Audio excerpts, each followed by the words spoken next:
Yo guys, welcome back to the Uncle Sharma channel. Here once again for a special preview episode. I like to get fans from the other team sometimes to come on and give their own perspective and view. And today I couldn't find anyone better to give the AS Roma perspective than Wayne over here joining me from the US. What's up, Wayne? Hey guys, thanks so much. Thank you for having me. I'm excited to talk a little bit, chat about the Giallorossi, talk about Roma Inter. I'm excited for this one. We're all pumped for it. We're in good form, so we're happy coming into Sunday. Yeah, you guys are in great form. It's I'm worried about this match, to be honest. I don't know what your feelings are, because usually I've looked at the head-to-head for this match, and the last 5 matches Inter and Roma have played have been draws. Did you know that? I didn't. I have to take a look at that. Let's see we've got a bunch of draws here. So it's 1-1, 2-2, 0-0, 1-1, 2-2. Jeez.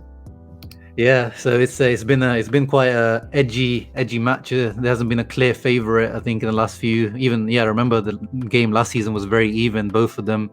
It seems like Fonseca steps his game up when he faces Conte. Conte hasn't managed to beat him yet. So what's your feelings going into this match? I'm glad that we've been producing going into it, that we're in a nice form. More importantly, wins them. I like that Roma is playing. I like that they're spreading the ball out. In the goal in last game, we saw an incredible play where each player actually touched the ball before we converted. That's crazy football. To see you come out like that shows you a team who's really enjoying their play, understands the coach's directions, what the manager really wants out of them, the movement, the structure, the organization. So if you understand that as a team, like, you're 90% there. You're starting here, because you see so many times, especially in Serie A, where we change managers a lot, is that it takes teams a while to get what their coach actually wants them to do. And Fonseca is the only, let's call him non-Italian. There's other coaches like Girard who've been around, but they've been around in Italy for a while. Fonseca is new to the country, so a lot of these ideas are not something that's been implemented. There's no precedent. You can't look at a manager like Gasperini when he was at Inter or Genoa and say, oh, he plays like this. They don't know how he plays. So we didn't even, like the fans, we didn't even know how Fonseca would play when he came over from Shakhtar. We didn't know if it was going to be a 4-2-3-1, a 4-3-3. And then what do you know now? We have a 3-4-2-1 in attack. So it's like, but I'm happy with them. And I always try to focus on myself, my team, my boys, rather than the others. So like what Inter's doing, they're having problems, but it's not my concern, because I know that any day of the week Inter can hit you, and they'll hit you fast. Yeah, no, spot on, man. I think, personally speaking, what you said about Fonseca is really, really interesting, because, as you said, he's one of the only foreigners in this league. And Roma, over the years, seem to be the only team that kind of willing to take that gamble with managers. In this past, you had Rudy Garcia, who was, not experienced in Italy. You had Luis Enrique as well before. You guys take a little bit of a gamble on your managers, and a lot of time it does pay off. And right now, the Fonseca gamble is paying off, and I think, as I've put below, I think he's really an underrated coach. I've seen that some Roma fans gave him a lot of stick last year, or to my social media bubble sometimes, you can be misleading, but I saw that some people were criticizing him. Obviously, he had a bit of a inconsistent form, but this season, you've been very consistent. And the football, as you said, you play that goal against Crotone, you played some of the way he's like integrated some of the new younger players like VR, Bohema Ural, Ibanez, like the way he's brought them into the team is very, very impressive. And as you said, he was a 4-2-3-1 guy before, and he's managed to kind of adapt the team to that 3-4-2-1 now, which is something that we Inter fans criticize Antonio Conte for not doing, sticking to this 3-5-2 until death. So I've been very impressed with Fonseca, and he has a great hairline and he dresses really well. So that's always a bonus. He's handsome. And you know what I really like about him, though, versus Conte especially, is there's something appealing about these managers who take the weight off the team and they bark at their players like Gattuso or Conte. But what I love about Fonseca is he's calm, and he's more of a thinker, and he's like part of this this group that's come from Portugal, starting with Mourinho, these thinkers, these Portuguese thinkers, right? These tacticians. And it's not so much about how you react as how you implement the next step. What I really like about seeing there. And yeah, the 3-4-2-1 is, I haven't seen that with Roma before, ever. And the issue in the past has always been, how do we defeat the little guys? Why can we take on Juventus, outplay them, yet why can, teams such as Parma or Sampdoria, why are they getting the better of us? And this season, it's actually been the opposite thus far. So that shows you that this there's like always this mysticism over Roma's attitude, like our character, like we need to, build up this mental character. And I agree with that to a certain point of view. But once you start doing it, well, the results speak for themselves. So that's a big relief as a fan. Yeah, no, that's a really, really interesting perspective from you. All right, so let's get into the predicted lineups. Wayne, let me know what's your thoughts on that lineup. There you got Mancini, Smalling, Ibanez, and Paul Lopez at the back. Karsdorp, Cristante, Veretout, Spinazzola, Mkhitaryan, Pellegrini, and Dzeko up front. Is that what you think is going to be the lineup? I think Mkhitaryan will be on the left. Pellegrini could be on the right. You might see Pedro come in on the right after he had some slower form. He could come in and do a job, especially against an opponent like Inter. Count on Dzeko to start. Cristante or Veretout there. I think one of them could be replaced by Girard because he's in such good form. But that I would imagine that's going to be kind of like a match day call. Either way, though, I'm happy with it. I'm comfortable with it. I look at the other team, and you've got Lautaro and Lukaku, who are always going to hit you quick and hard. But my favorite non-Roman is actually Varela. I watched Nicola Varela since he was like 20 years old at Cagliari. I even wrote a little bit about him for Football Italia, which is a pretty popular outlet. And that's not like something I got even paid for. I was just so passionate about him at that time and his skill set that I just wanted to write. And I was like, guys, please take this and publish it on the site. And he has just been like, he grows year by year. And now he's getting a lot of press because he's had some fancy moves, like some back heels, which have gone on to be converted into goals. But more than anything, he seems like he has a really good mentality. He's a hard worker. He can create, he can defend, get the ball. Super versatile central midfielder or attacking mid if you want to play him there. He can do both. So I always feel like he's kind of like their beating heart. Brozovic, we know what we're going to get out of him. Vidal, you can never count out Vidal. And I don't want to take any of these guys for granted. I can't even believe Young is still on the team, but I know that criticizing that might be some bad karma for me. And then that defense, man, like Bastoni is probably the best defender for the Azzurri right now, or at least the best young one. And De Vrij, Skriniar, I mean, they're stacked. So we're going to have to bring our A game. Yeah, no, very, very good. You seem to have a good gauge of the Inter team. And yeah, Barella, he seems to be everyone, all the neutrals. Whenever someone switches on an Inter match or Italy match, he's the one that catches the eye quite rightly. And I'll have to check out that Barella article. Send it to me afterwards. Yeah, and I think, when I watch Barella, I feel like the analytics people got too caught up and they weren't watching the game and they were just watching the stats. Because all a scout had to do 3 years ago before he went for, 35, 40 million, you could have got him for half that if people just watched the game, I thought. And there's such a push now for stats, but if you just watch the boy play in his young 20s, like, he was undeniable. So I don't know why it took him so long. You can see him a little bit frustrated. I'm frustrated because he went to Inter. So yeah, I remember Roma were close to getting him from what I believe, but in the end, he signed for the. He plays very, very similar to the way that I tried to play. Of course, I'm a recreational player and he's a professional, but it's very similar. So it's like there's a lot of emotion for me when I see him in an Inter shirt. It makes me sad, but I'm so proud of him. Well, yeah, he's everyone's favorite player. I think this season, him and Lukaku, as I did in my mid-season review, I think they're currently the players of the season for Inter. But for Roma, I would say, this is from an outsider's perspective, you can tell me on your own side? It seems like obviously Mkhitaryan's like, clear, contender for Serie A player of the season until now, and if he keeps going, he probably might be the favorite contender to win that award. And who else would you say alongside Mkhitaryan has been like your best player this season? Ooh, the best one besides Mickey. Oof, let's see. Ibanez seems like he's had a very interesting breakthrough season. Spinazzola has been looked very good to me. What do you think of those two?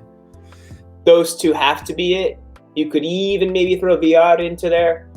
I want to say Dzeko, but I know people might crucify Dzeko for the chances missed. Yeah, he's put plenty away. He continues to be an outlet, a true center forward who lays the ball off and yet can score goals. Mickey's the standout. If you ended the league today, you would say it's him. He's the league MVP. Ibanez has been freaking good, man. Really, really good. Ball playing center back, wins aerial duels, wins challenges on the ground. He gives you really everything that you want there. Veretout has been a real beating heart of the team. But from my analyses that I do a lot after the match, I would say Spinazzola has been maybe the second. It's constantly his wing. Like he's a constant outlet, getting the ball, taking players one-on-one, cuts in with his right, makes scoring opportunities and goal threats. So I don't know how you couldn't say, as a Roma fan, that he's number 2. Yeah, no, I love to watch him. He's so dynamic and exciting to watch. And well, as you were talking about, Varela was close to Roma. Spinazzola was like this close to joining Inter. Yeah. But what do you? One thing I want to ask you actually, a lot of Inter fans would be interested. Kolarov. So at Inter, he's become a bit of a target for fans as well. He's not really performed at a good level since he's come in, especially in that left centre back over 3. But from what I remember, and I remember he played that position against Inter last season. But would you say he did play that position quite well? That third centre back position in the 3. He often played it as a true left back for Roma, and he had some good performances early on in the season. And then you can see his age started to catch up on him. And I think it's remarkable that Roma received any money for him, let alone to Inter. He was a professional. I loved Kolarov. Nobody hits the ball like him. He takes his game seriously. He doesn't really laugh or joke around. He's steely-eyed. He gets the job done, but age just catches up with you, and I think that's where Kolarov is. But I respect him as an individual and a player for sure. Mm-hmm. Fair enough. And we were talking about Spinazzola then. That matchup against Hakimi on that wing would be great to watch. It was like the Theo Hernandez versus Hakimi earlier on in the season, and this is a similar one. Spinazzola versus Hakimi will be 2 speedsters, 2 very direct wing backs. I'm looking forward to watching that one. Yeah, Hakimi is. I saw him last year for Dortmund because the German league was playing while the others weren't. Yeah. And I remember looking at this right back, and I was like, "Who is this guy?" And I texted my buddy, who is more up to it with the German league, and he was like, "Oh, this guy Hakimi, he's the truth." And then, of course, I couldn't believe it when Inter signed him. I was like, "No, this guy's like, really? Is Inter spending that type of money on outside defenders?" I couldn't believe it, but it shows you that there's a gulf, between Juve, Inter, and Milan, and then Roma and Napoli. Even though Napoli spent a ton of money for Osimhen, that there's a gulf in actually what teams can pay. So is Roma the underdog? No, because we play great football too.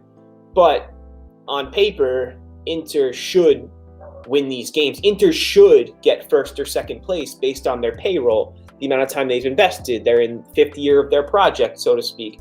Whereas Roma, we're really in like year 1. We had a big turnover in players, in management. So, Roma's punching above its weight. Yeah, no, definitely this season you guys I don't think anyone expected you to be up there where you are right now. I think you would have been same point as Inter if it wasn't for that clerical error loss given against Hellas Verona, right? You would be on 36 points. Yeah, it's correct. I'm hoping they get that point back because because it didn't make a difference. Clerical error for the age. She was a year older than they presented. Then the guy who made the clerical error went on to get a job with the team that gained the point. I mean, you can't make that up. Like, the guy who erred went on to join the other team who benefited from the error. It's so Serie A, such a Serie A moment. Yes. So I mean, I don't know how a judge wouldn't be like, oh, okay, this is something's unorthodox here. Like, let's just give him the point because it didn't make a difference. There was no tangible difference on the field, so why not give us our point? Come on, let's play ball. We're here to play ball, yeah. Come on. One more player I wanted to ask you about before we get into our prediction was Kumbula, because Inter was strongly linked to him in the summer, and a lot of Inter fans were quite interested in having him. Well, how has he been doing? Because I saw he didn't play against Crotone. I know he had COVID, but how has he been doing? Good. He came out of the dark. When they signed him, I was like, really? Kumbula? Because he was supposed to go to Inter, and I remember kind of there's a word in Romano like rosicare, which is like when your girlfriend breaks and you're upset. And I was annoyed when I read that. I remember exactly where I was. My head coach, where I coach my high school team, was like, "Oh, Inter's gonna get Kumbula," and I was like, "Damn it! Even this guy too." And then a week later, he showed up at Roma's airport, and I was like, "Yeah!" And he's been really good. I mean, he was in Serie A last year for I think aerial duels 1, and the guy who won the first was Chris Smalling. So having him there is really nice to have one of Serie A's top young defenders, because we needed a piece. And then Ibanez on top of that kind of just added to the defensive arsenal, which we seem to have now, which is very nice. Very nice. Yeah, tell you that. Yeah, you got quite a nice back line. Smalling, Mancini, Ibanez, Kumbula is a nice mix of experience and youth. Yeah, man. I went through years of seeing us get routed, of seeing my best players leave quickly. Marquinhos was a phenomenon once it goes to PSG, and it's like you get these gems and they're in and out. That was really tough under Rosella Sensi and James Pallotta, but I see a clear difference in management now, and it's refreshing. It's very nice. Yeah. Well, that leads me on to score predictions. Obviously, not expecting us to be, I'm not really a betting man, and I don't usually get these often right, but it looks like all the signs are leading to a draw. I mean, looking at the past results, looking at both teams' form, obviously Inter just lost the last match, but before that we were coming from 8 wins in a row, and you guys are on a win streak as well. And as I said, Fonseca seems to have Conte's number. Smalling versus Lukaku last time, it seems like Smalling managed to nullify Lukaku. So yeah, all the signs to me are leading to a 2-2 draw for me. What's your opinion?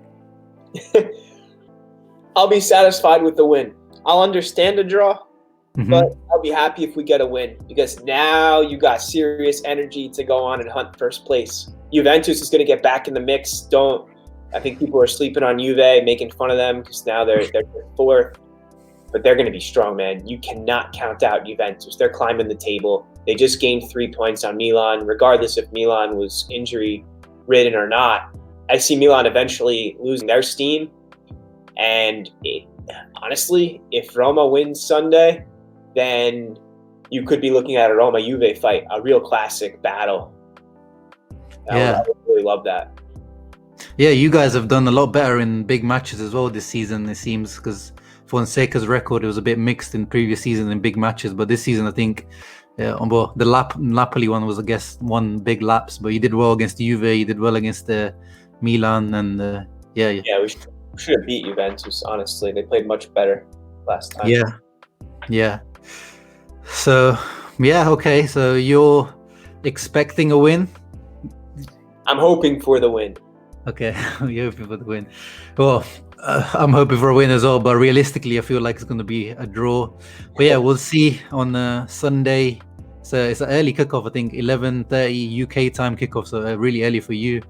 Yeah, I'm gonna be really getting on my fiance's nerves when that alarm clock goes off at 6:20. Respect to you for getting up that early to watch it. But yeah, we'll see who comes out on top. Hopefully, I don't get to see one of your post-match reactions on the AS Roma social media. For sure. But yeah, thanks for coming on, man. Is there anything you wanna plug to the guys? Sure. Yeah, I'm on Wayne in Rome in Twitter. That's also my website name Wayne in Rome. I do some writing about, of course, Calcio and Roma, but also about some other players and things about life, some things about growing up. I have a piece which was pretty cool. I wrote about discotheques and dance halls and what I learned from them. So I got a little bit of everything for people on there. So nice. if anyone comes out to New York and they need some tips, you just let me know. He's the guy. He's the go-to guy. And yeah, and as I said to him before we came on, I happened to read a lot of his articles in the past when the stuff they wrote for Urban Pitch. Yeah, so I'll leave all your links in the comments and description below so people can check you out and everything. But thanks for joining me, Wayne. And yeah, let's see who comes out on top on Sunday. And thanks everyone for watching. Make sure to leave your comments and predictions down below. What you think of Roma, who you're watching out for, match score predictions. And yeah, make sure to leave a thumbs up and subscribe. Check out Wayne on social media, and see you next time. Forza Inter. Forza Roma.